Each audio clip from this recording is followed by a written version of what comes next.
So last night, 60 Tomahawk missiles hit a Syrian air base. This decision came down in the middle of President Trump's meeting with the president of China down in Florida. He claims that the strike was in reaction to chemical warfare that President Assad used on his own people over in Syria, in which both Assad and Russia vehemently deny. And Russia was tasked with making sure that Syria did not have chemical weapons. This is a drastic change from the president's original stance on Syria and the president's stance really in the Middle East. He kind of went in a direction where he was going to tackle ISIS, but get out of the nation-building business and dealing with the internal affairs of other countries. But obviously, in this situation, he's changed his mind. We're on Gorsuch Watch today. I will be checking the Twitter feeds and the various internets to see if the Supreme Court justice was put in place, if that has all come through, if he was confirmed. That confirmation, if it takes place today, which all accounts suggest that it will be done by changing the Senate rules. This is not the first time that the Senate rules have changed, but it's the first time that they have changed to eliminate the filibuster for a Supreme Court nominee. We'll talk with Mr. Mike McMullen about that a little bit later. We also have John Delano, senior political and business editor of KDKA. He will be calling in as well. We will be discussing that with him as well, and hopefully we will be discussing this with you. Don't forget, you can join the program. You can hit me up on Twitter at RiverTalkPGH, or you can message us on the Facebook Live feed. I am Brian Crawford. I am Pittsburgh's moral compass. I am your voice of reason among three rivers of chaos. The Twitter is at RiverTalkPGH, and you're listening to the River's Edge Radio Network at riversedgepgh.com. And it's brought to you by NGL WebTech, honest, practical, and affordable. You can go to nglwebtech.com for all of your web servicing needs. Just this week, we had the 100th anniversary of the United States entering World War I. This is Over There. It was a popular song of the time. 100 years since the United States entered World War I, and in that same time span, the same week of the anniversary, week's time, we are now possibly entering another war. Is this what we voted for? If you were a voter for Donald Trump, is that what you voted for? Is that what we expected from Donald Trump? Did we expect a new attack? Or did we expect peace? Did we expect peace with Russia? Because now Russia is very angry. Syria is an ally of Russia, and we just attacked Syria with Russian troops there, and it came down that the United States, President Trump, gave Russia a heads up. Hey, we're going to be bombing this place. You might want to get your people out. The Syrian military has come back and said that there were a handful of people who were killed in the attack, and they said that the damage was astronomical from these 60 Tomahawk missiles. Is this what we voted for? If you are a Trump supporter, I want to hear your comments now. Are you surprised by this? Are you shocked by this? Or did you expect something like this to happen? What is the message that President Trump is sending out with this attack? The attack occurred while Donald Trump was meeting with the president of China. Was this a message to him that we are willing to take action in North Korea, which previous presidents were unwilling to do because of China's ties with the country? What messages are the administration sending out beyond just this situation in Syria? Or is this the only message? Is the message that we will not tolerate chemical warfare? We're going to get into a little bit later what some of the different countries have come out and said in response to this attack. Apparently, Great Britain knew that it was going to happen, and the United States wanted to act alone and not work with or not bring in the international community when planning this attack on this airbase. Lots of interesting things to talk about. Today, here's a good question too for those of you listening. If you were a Trump supporter, would we have been better off if Hillary Clinton had won? I know I was somebody looking at the presidential race, which I didn't care for either candidate, but one of my big concerns with Hillary Clinton was I was afraid of going to war with Russia.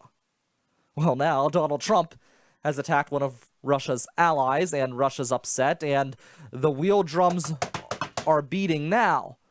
So would we have been better off with Hillary Clinton? Would she have had a cooler head? But then again, she was just out publicly speaking that we needed to do the exact same thing, actually, that Donald Trump had just done. So, but would she have maybe the political savvy to get something else accomplished in Congress, or would that have created more of a balance? I don't know. It seems like the Republicans are all after each other anyways, so I don't know if that's a concern. I'm really interested to hear your thoughts on this Gorsuch nomination that is likely to happen. We are on Gorsuch watch, and if I see something come out, we will mention that here. I want to hear your thoughts on this recent altercation over in Syria. That's at River Talk PGH or on the Facebook live feed. It is the 100th anniversary of World War I, the United States getting involved, and here we are in another conflict. It's just like a never-ending story. It never seems like the United States can keep out of anything. Are we justified in going into Syria because of the chemical weapons that were used? Are we right that the government was involved, or is Syria's story correct, where they say that the rebels actually used the chemical weapons and that they were using that to get the United States involved, and that we are actually aiding ISIS and creating an unstable region where they could potentially prosper? Again, I want to hear your thoughts at River Talk PGH on the chat. You know, today is the Pirates home opener, because nothing says Pirates home opener and nothing says spring like a snowstorm and dropping temperatures.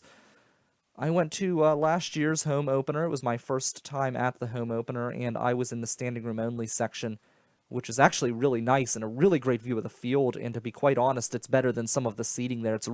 That's one thing I will give PNC Park credit for. The cheap seats are pretty good. But if you go to the River Town Brewing section and you get a standing room, it's like a standing room seat, because they actually have a standing area on a platform which is above the other platform, so you actually have a better view than a lot of the seats. You don't have someone directly in front of you, and if you don't mind standing, and they have a little platform for you to put your food. Well, last year I put my beer down on that platform and it started sliding on down because the entire thing was covered in ice.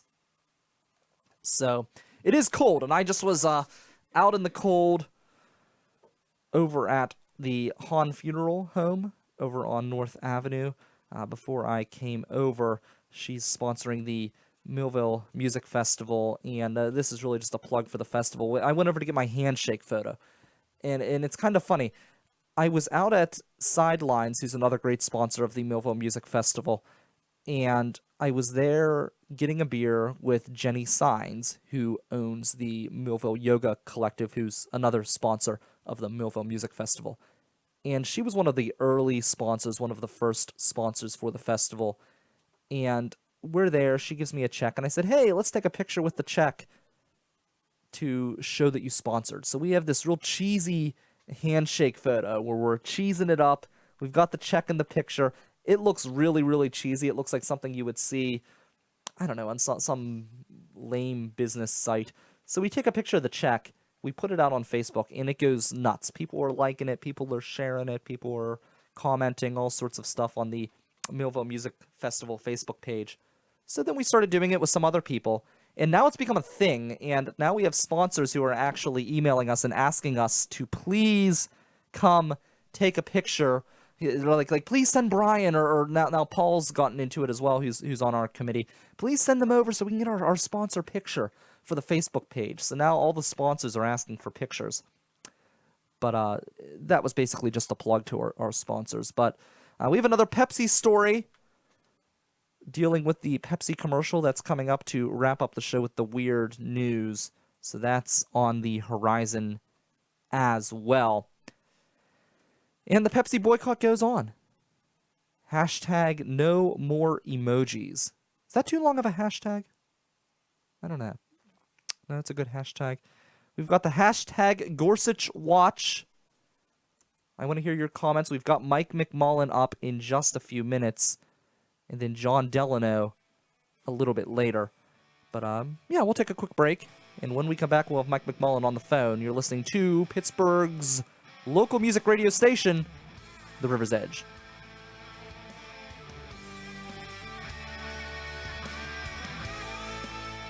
Hey, listen up for some sweet pizza discounts. The River's Edge is partnering with Frank's Pizza and Chicken to offer you 10% off your ZA. That's short for pizza. Seriously?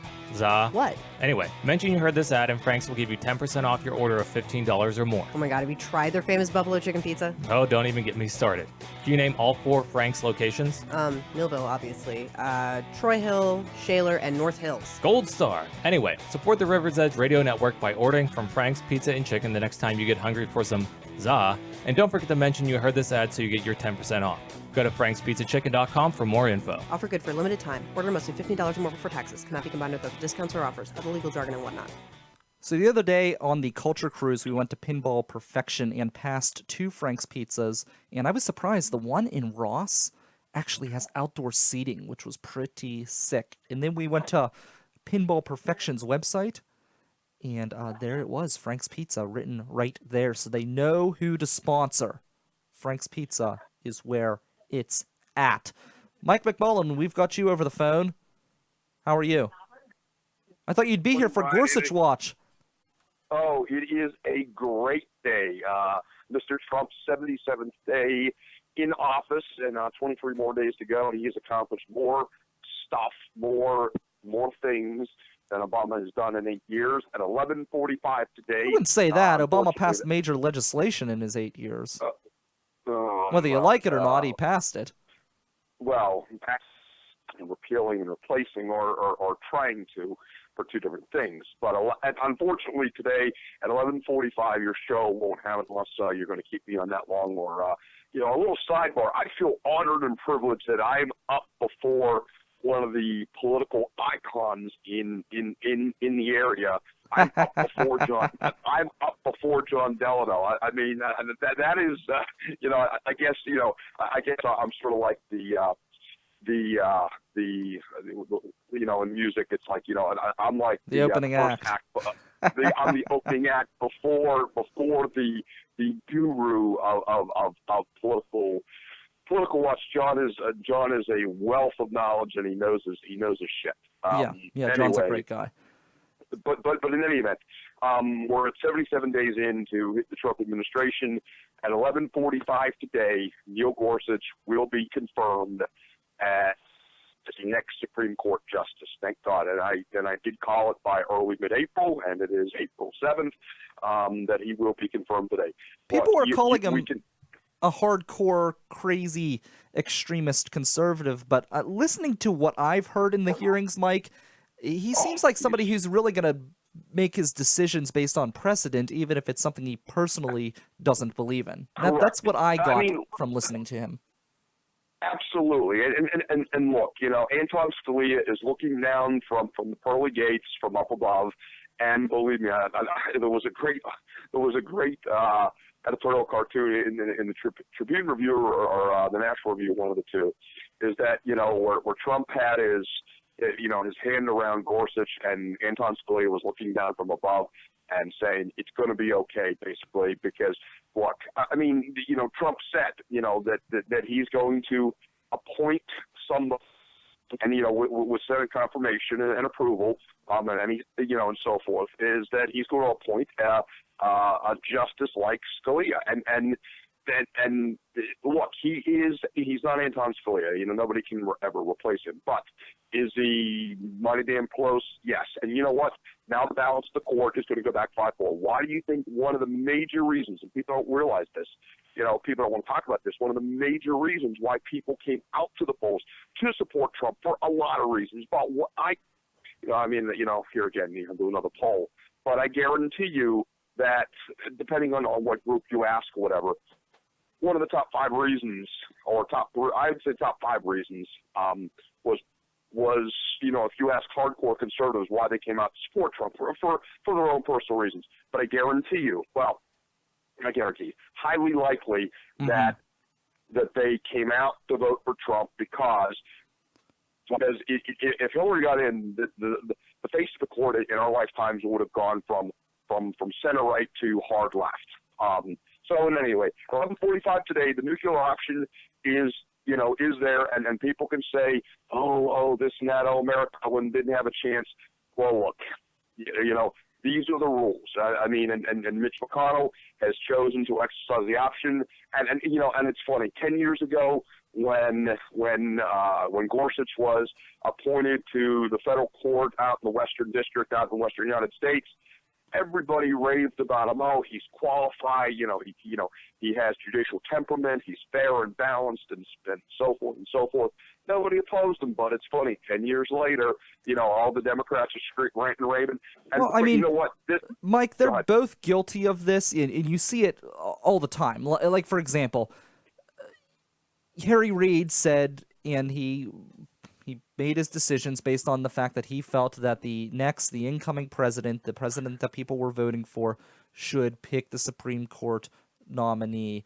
And Absolutely. there's been debate on that, but the Democrats act like, no, that's a terrible thing, but it was Joe Biden who said the exact same thing in another time. I agree, Brian, I agree. And you see this on both sides, with the nuclear option, for example. The Republicans were opposed to it. The Democrats were in favor of it back under Obama's term when he was nominating different judges on lower levels, and now you've got the exact reverse. It's like they're both the same. They both on an issue will take either side depending on who's in power, and it's either right then and right now, or it was wrong then and wrong now. Am I wrong in thinking that? I don't like this idea where people will just completely, their values are completely governed by who's in power. Well, Brian, great points.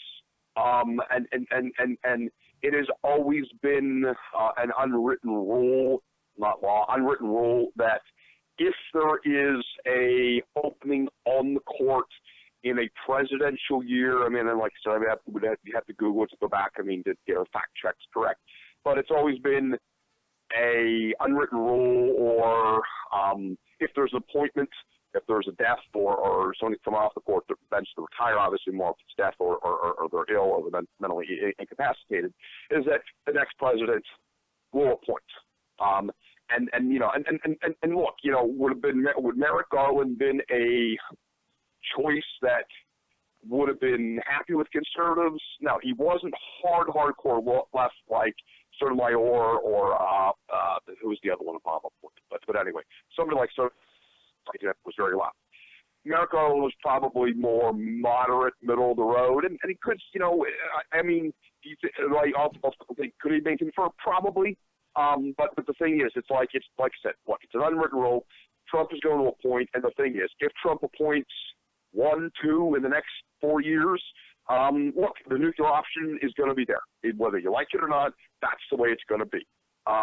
Switching gears real quick, like I said, as 11:45 today, he will be approved. But also, with the strikes last night in Syria, you can talk about, do you need congressional approval for war? Well, I guess my big thing is it's a complete reversal on what he really campaigned on in many ways, and it's a reversal on his policy in Syria. What do you mean by that?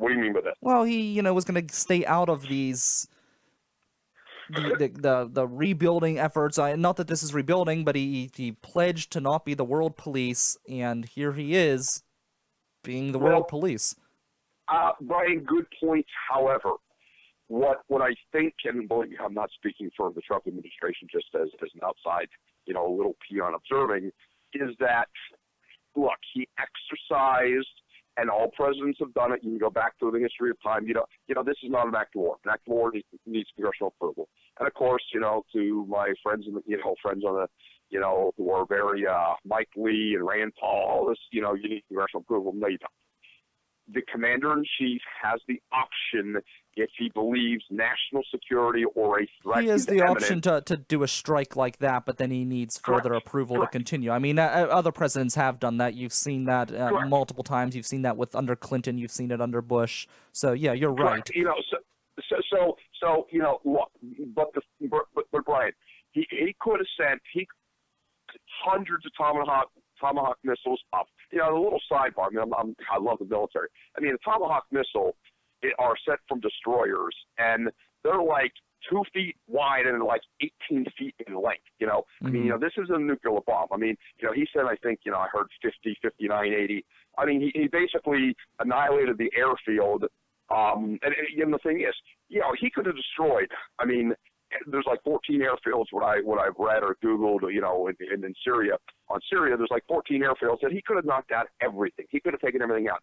But it was a targeted attack, yeah. But now we're drumming the war drums with Russia, though. That was one of the big things. We were, one of the things about Hillary is you had a fear. At least that was one of my fears, that Hillary was going to pave the way to war with Russia, and here we are now. It's coming out in Russian media that they're viewing this as an aggression, and this is going to seriously hurt our ties with Russia. And then other people are bringing up the point that we've got a situation where we're saying how bad it is in Syria, that we have to act, but then we're also not accepting any refugees. Well, look, and the thing is, the one thing with Trump, anybody who's run his books or studied him, is that he doesn't, when it comes to serious business decisions, I'm not saying, I'm not equating this as a serious business decision, but he looks at all aspects. And the thing is, I love the fact that he's like, look, he's sitting down at dinner, with the Chinese premier or the prime minister, president, whatever you want to call him. Do you think that was done as some sort of a strategy to kind of let China know that we're willing to take action outside of the international community?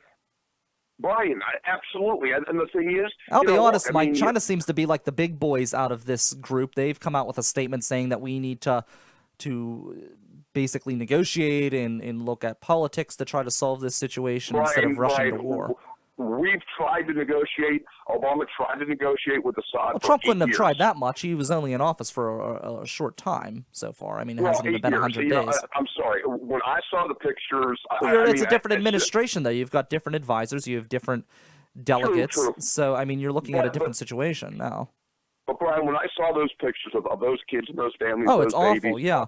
It was but awful. We pick and choose who we're going to go and attack. That's another thing. We've attacked them, and maybe we're justified in doing so. But you've had genocide in other communities and things like that, and the United States hasn't lifted a finger.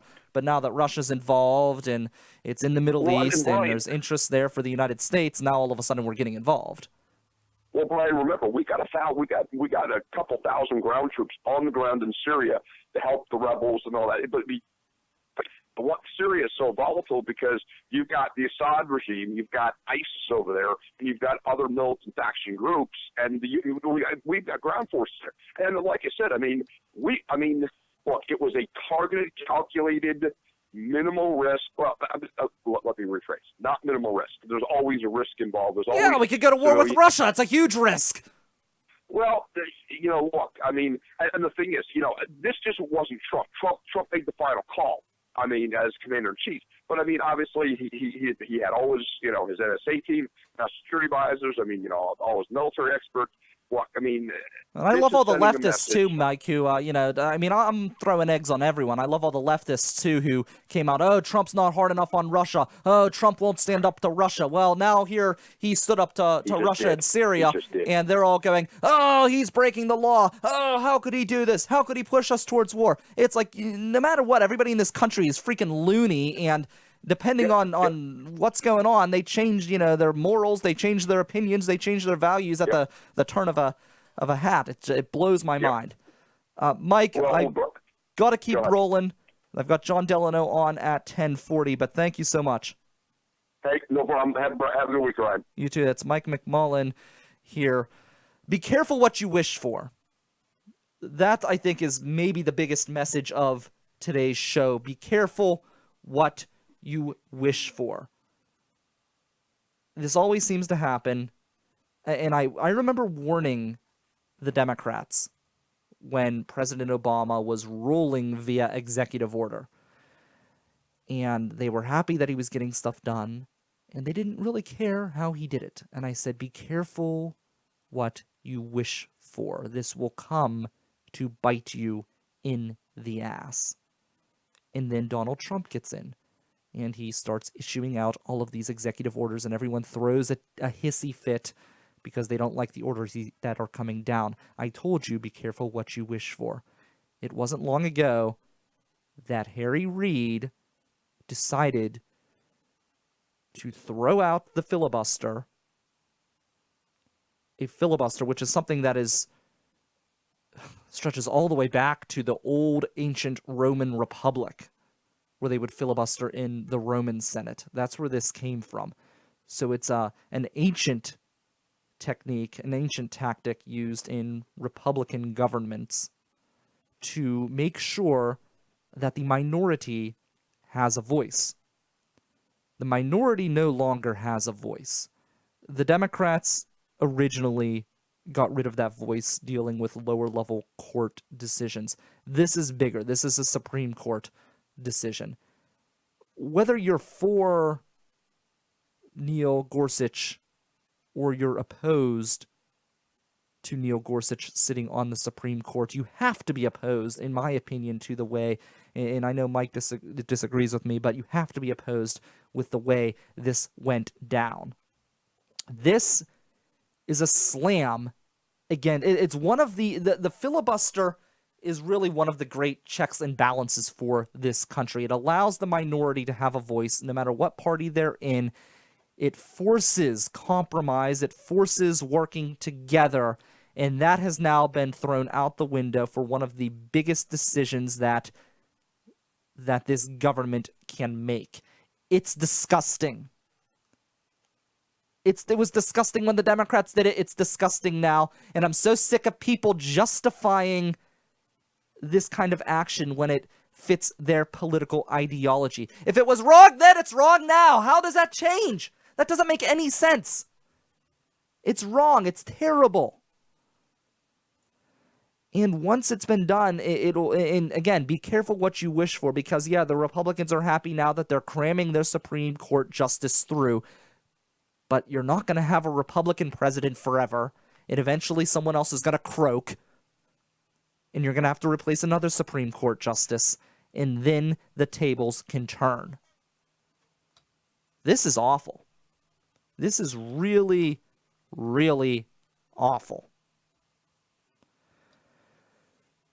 To me, it has not been a good week for the Trump administration. I know you're going to get some hawks who are going to wave that battle flag. China came out with kind of a neutral message. And China's pissed, by the way. And maybe they're not openly saying it, but China, they're big on tradition. They're big on things being done a certain way. And I know that they're going to take offense to the fact that Trump decided to order this in the middle of his meetings with the Chinese president. Really disappointed. China came out with a statement that they are opposed to all kinds of chemical warfare, but they believe that negotiations are the best way to handle the situation. Britain came out and applauded the United States in their action. And here's something interesting. both Saudi Arabia and Israel and Turkey all came out in favor of the United States strike, but surprise, surprise, Iran was opposed to it. So the question is, would we have been better with Hillary Clinton, or would we be in the same position we are in now? I don't think much would have changed. She had been talking about some decisions she would like to have made, which I think would have put us in a similar situation to where we're in now, where we're really entering almost like a Cold War era of world politics. And it's kind of frightening. The 100th year anniversary of the United States entering into World War I, a country that entered the war almost begrudgingly. At that time, the United States entered war cautiously, or not. They didn't enter war with enthusiasm. Not that the general populace is enthused, but it seems now we're just itching to get into the heat of battle. I guess we got to keep the military, the military industrial complex happy, and they really seem to be the ones that are ruling Washington anymore. I thought that was one thing I was hoping, despite everyone thinking that Trump was crazy, and maybe this is a harsh reaction, but I was hoping that maybe he would be the president to maybe keep us out of war, even though I could see it. I could have seen it going either way. With Hillary, I thought for sure we would have seen some more crap in the Middle East and maybe possibly a war with Russia. But, Trump had talked about tackling ISIS and kind of keeping out of nation building and keeping out of being the world police. Well, here we are, the world police again. We've got Mike McMullen. He's coming up. Or not Mike McMullen. We just talked to Mike McMullen. We've got John Delano of KDKA, good friend, one of the original guests on the network. Also I think he was my first guest when I started radio back in college as well. So John Delano, KDKA, up next. As long as he's able to come in. We were hoping to get him. It's not a hard confirmation, but we're hoping to get John Delano up next, right here on the River's Edge. Would you be interested in developing conscious choice? Would you be interested in creating reactions rather than waiting for one to come? Would you be interested in combining serendipity and synchronicity? Would you be interested in making 1 + 1 = 3? Would you be interested in finding out about full impact mindfulness? If so, I challenge you to join myself, Jim Ellermeyer, a cognitive behavioral health therapist, every Sunday morning at 7 a.m. on the River's Edge, where we will challenge you to allow us to help you help yourself to fully participate in your life. Let the adventure begin.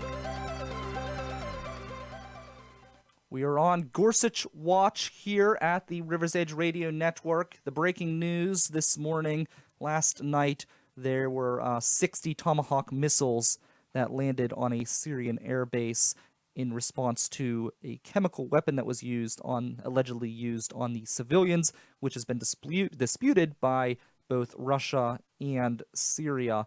Right now, we have Mr. John Delano, who is the political and business editor at KDKA, on the phone. John, it's always awesome to have you on the network. Hey, Brian, great to be with you and all your listeners.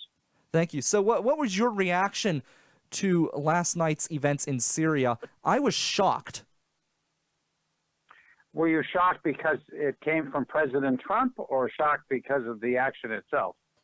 Because it came from President Trump. He kind of ran on a message that he was going to stop being the world police, and it's awful what allegedly has happened in Syria. There's different reports, but I was shocked to see him be so quick to action. Right. Well, first of all, I don't think there's any doubt as to what happened. That is that children, women, and men were killed with sarin gas or with some kind of chemical warfare, weapons of mass destruction. I think the dispute is that the Russians claim that it was frankly, that the rebels had their own supplies of this, and they were hit by a missile, and that's what caused the destruction, whereas the Americans and many others say, no, this was a deliberate attack by the Syrian government, Assad's government. So that's kind of the dispute. But the fact is that President Trump decided to react. On one level, a week ago, you might have thought it was most unusual, but when you heard his comments about and his reaction to the killing of particularly of children, it seemed as if he was looking for a rather restrained way to respond that showed that we cared, but that wasn't going to escalate the situation. And the fact is that launching 57 cruise missiles from 2 ships off the coast, landing at the Air Force Strip, that again, allegedly under the American version, the Western version, was the source of the chemical weapons. I don't think that would come as a big surprise, given what we saw out of Trump and his criticism of Barack Obama for drawing red lines but never enforcing them. So in some ways, Trump is just being the anti-Obama in his approach here. It's very measured. I mean, it's not like he's going after the guy who may have perpetrated this, which would have been Assad. He's not bombing the Capitol. He's not going after Assad. He's just bombing an Air Force base. And apparently they gave the Russians word, which means they gave everybody word ahead of time. So who knows exactly what kind of destruction occurred there. I guess we don't know that yet.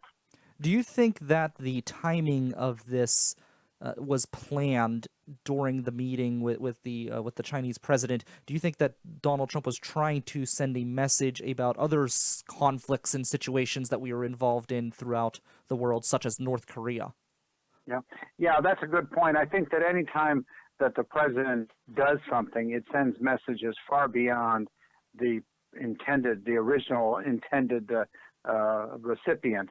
And in this case, what he's saying is, look, North Korea in particular, if you, China, don't help us out with North Korea, we're willing to do it alone. And that's kind of the message he's sending. Now, I think there's a huge difference between bombing Syria, which is in the midst of a war zone, and then creating essentially a war by bombing North Korea. I'm not sure that the president's going to do that, but I think he's basically trying to talk tough with the Chinese on the Korean issue, simply because the Chinese, if anybody has any influence over the North Koreans, it's the Chinese, and they may be the only people with influence. Do you think this could be a mistake in the way that he is trying to handle the Chinese? I hear the way that they do politics, that there's tradition's a big deal, and that doing this in the middle of this meeting may have been ill-timed as far as the Chinese are concerned, that could be taken offensively. Well, neither the President of the United States or the President of China timed when this chemical weapon was unleashed on the Syrian people. So they can't, I don't think you can blame President Trump for reacting within 72 hours. I think that's appropriate.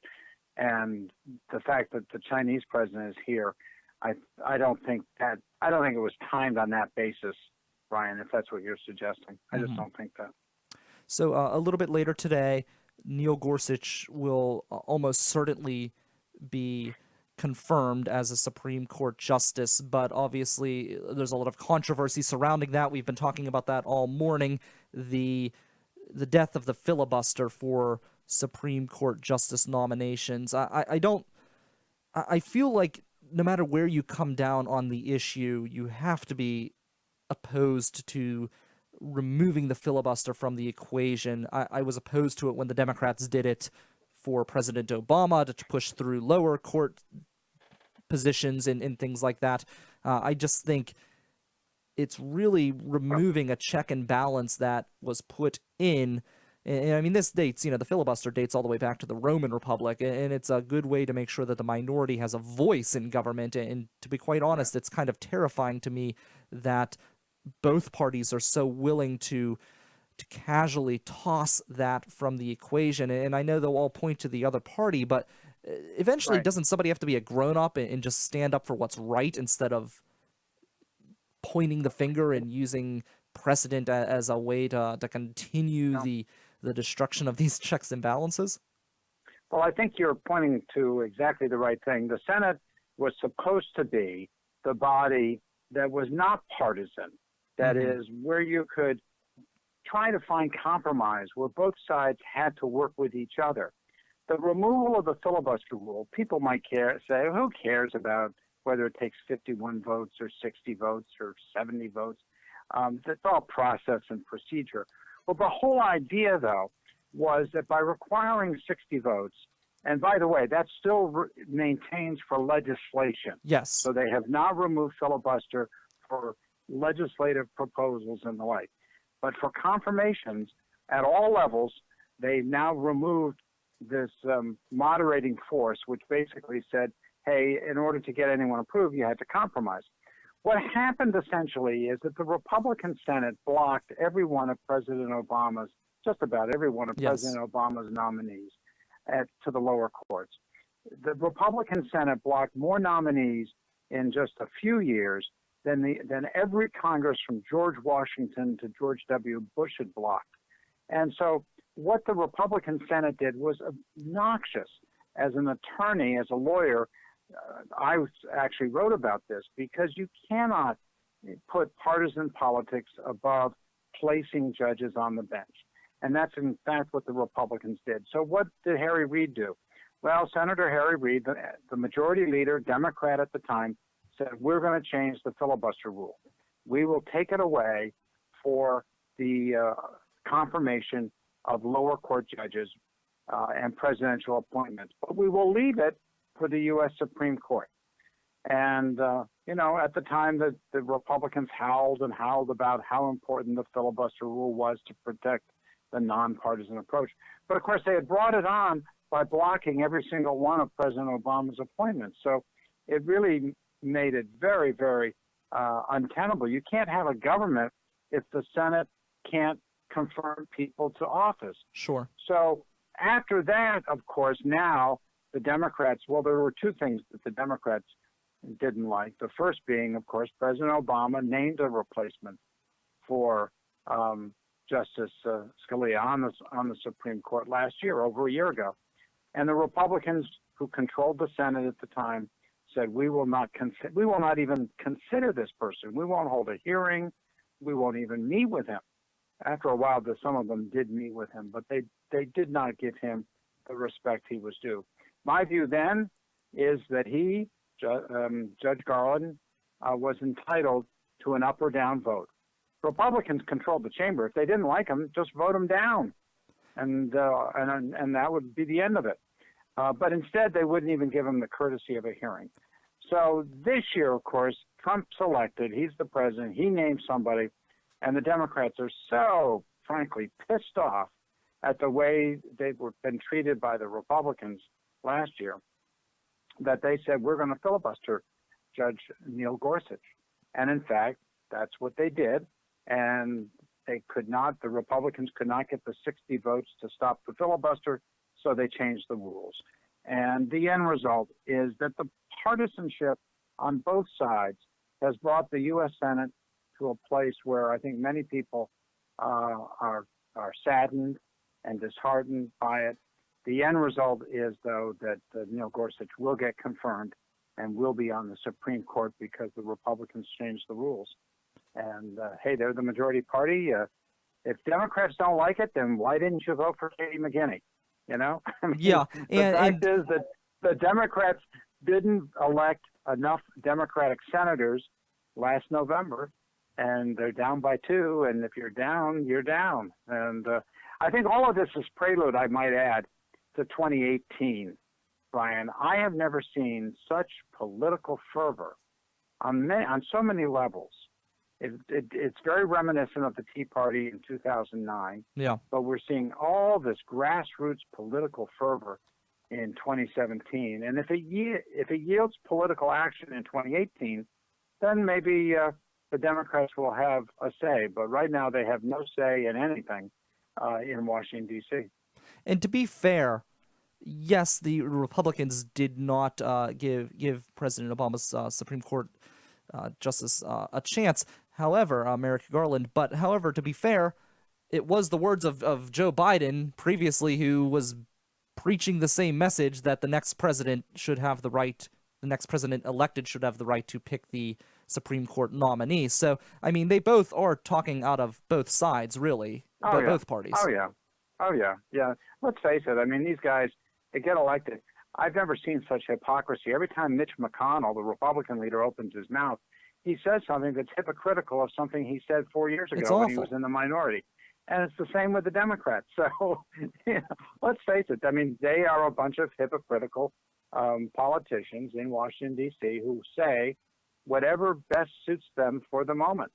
Yeah. It's hard, I think, for a lot of Americans to even listen to it. Oh, it's awful. And this is a big deal, a Supreme Court justice nominee, getting rid of the filibuster for that. I mean, to me, it's on the same level as getting rid of the filibuster for legislation. As you said, that still is in play. But to me, a Supreme Court justice, the impact that this man can have on the country, it can't really be measured. He really has the impact that some major legislation could have. Yeah, it's going to restore the 5-4 vote for the conservative side, assuming Justice Kennedy, I mean, he's the swing vote. Yeah. If as he normally votes with the conservatives, and if he does, then we'll have 5-4 votes again on the conservative side. So, it's. I think the more difficult issue is going to occur if and when Justice Kennedy retires, or one of the liberal judges retire or die in office, and President Trump then tries to really swing the court to the right. We'll see what happens, but that's going to be a major battle. Yeah. All right, John, thank you very much. I appreciate your time. And, well, it's good to be with you, Brian. I hope everybody has a great weekend, and always fun to be with you. Yep, likewise. Thank you, John. That's John Delano Thanks. of KDKA. He is the politics and business editor, and we have an interesting, weird news story for you. So let's... John's still on the phone, so let's take a quick break. I'll say, oh, nope, he just hung up. All right, let's move right into the weird news, which is we've got an interesting story here for you. All right, so as you know, we were talking the last show on Wednesday about the Pepsi commercial that came out and all of the outrage. Well, somebody decided to reenact the Pepsi commercial, and it was in Portland, Oregon, and a council meeting was interrupted by a protester who stood up and tried to give the mayor a Pepsi. And the mayor was so offended by the Pepsi, and I don't even know why. It was a can of Pepsi. It's not like he gave him one of those plastic emoji-riddled bottles. No, it was a regular can of Pepsi. The mayor was so outraged that he was taken out by police. But this came after new ordinances were put in place to disallow protesting at the council meeting, and ordinances that were put in place to limit the amount of people that were in the council meeting and approaching the main table and everything else like that. It's kind of interesting. I guess most places don't have this problem. They were having so many people coming to the council meetings that apparently it was going against the fire code ordinances, which is really, really rare, because usually you go to a council meeting, and I guess it's Portland, so maybe that's why it's a bigger city, but I know as a council member, unless you were trying to raise someone's taxes, it was like a ghost town there. You usually would have the local reporter and maybe one other person sitting in the crowd, and usually that person eventually would get bored. I remember when we had a junior councilman, and I felt bad because I worked really hard on getting this ordinance passed to allow a junior council person, which was somebody from high school, who would sit on the council. They couldn't really vote, but they could voice their opinion and things like that, and they weren't allowed to go to executive sessions, but they were there for the main meeting. They were there for the different subcommittee meetings. Like if they were put on the road crew department, they could go to the road crew department meetings and voice their concerns and give their input. And I worked really hard to get this passed, and it passed. And we brought a kid who was from the Norwood School District. He was really interested in politics. He wanted to take part in the meetings, and our meetings were so hostile that after the first meeting, he was scared away, and he never came back. I'm back. I will be back. I'm not scared. I have not been scared away. So you will see me again. I will be back here Monday morning, 10 a.m. And that's all I've got going on this weekend. No show tomorrow. So 10 a.m. local music up next here on Pittsburgh's local music station. Please send me your tweets at River Talk PGH. I will respond to your tweets if you have any input on the Gorsuch Watch. I will be staying tuned for information on that as well, and I'll be tweeting about it as we find a decision. I'm Brian Crawford. That's Tara Molesworth. You're listening to the River's Edge Radio Network. Local music up next.